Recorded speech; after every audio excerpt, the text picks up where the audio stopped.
times, we have had many women who have been leaving an impact in our history. Gargi, Arundhati, all of these are names of great female sages who were at par with the men sages at the time. They too were great intellects contributing to the society, and they were not backing down regardless of what the society was telling them. And then came the time of queen and kings. At this time, women were just regarded as dolls who were going to be sitting at the throne. They probably were given no power or rights.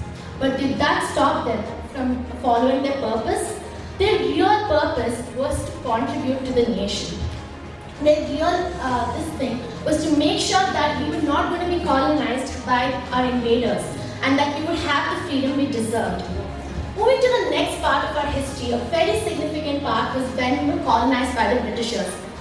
This was a time when Britishers' colonized thoughts was ruling us more than ever. Honestly, looking back, India was a country where women were regarded with a lot of respect.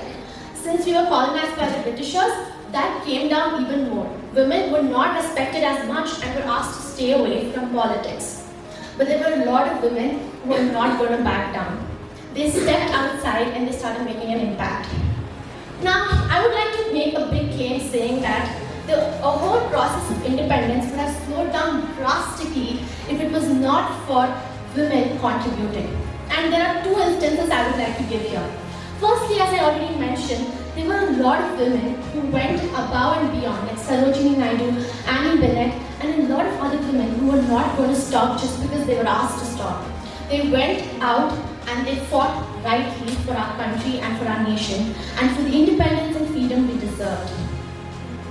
Now, there is one woman that I would particularly like to talk about who I feel has to be spoken about. How many of you here know who Iravati Karve is? Indian socialist. Yes. So as you already saw, there were very few hands raised.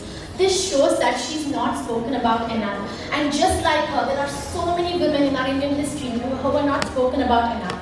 So today I would like to at least share a few words about Iravati Karve. She was the first Indian female sociologist, and she has left a lot of contributions towards our nation.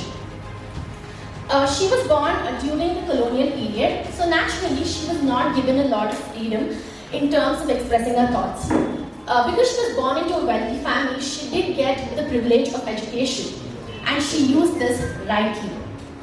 During her time, she made sure that she spoke about revolutionary ideas. While a lot of sociologists at the time were focused more on talking about the society and how the colonizers were, ruling a society, she wanted to go above and beyond that. Everyone knew what was happening.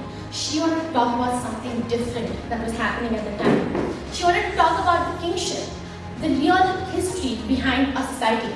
Her famous book, Uganda, talks about a new interpretation of Mahabharata. It talks about how there are a lot of females during Mahabharata as well who were oppressed, and talks about other female leaders who were out there doing their best to bring about a change.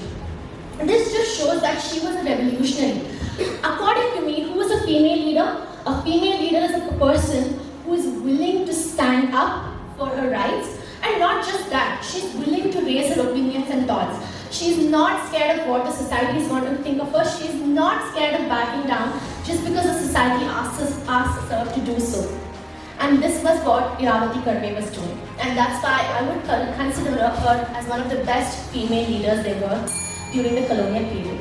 Now, coming to the second instance that I was talking about, we cannot forget the women who also made an impact during the pre-independence era. The women who were not allowed to step outside their house. Yes, maybe they were not, but we cannot forget the courage they still held within them. They were raising the youth of our nation. They were instilling great ideas to the people who would be the next future generation. It's thanks to them that again, today we have a lot of great people. So with this, I would just like to say there are a lot of women leaders and there are a lot more women leaders coming up. We should not forget our roots of strength, courage, and determination to do good for the society.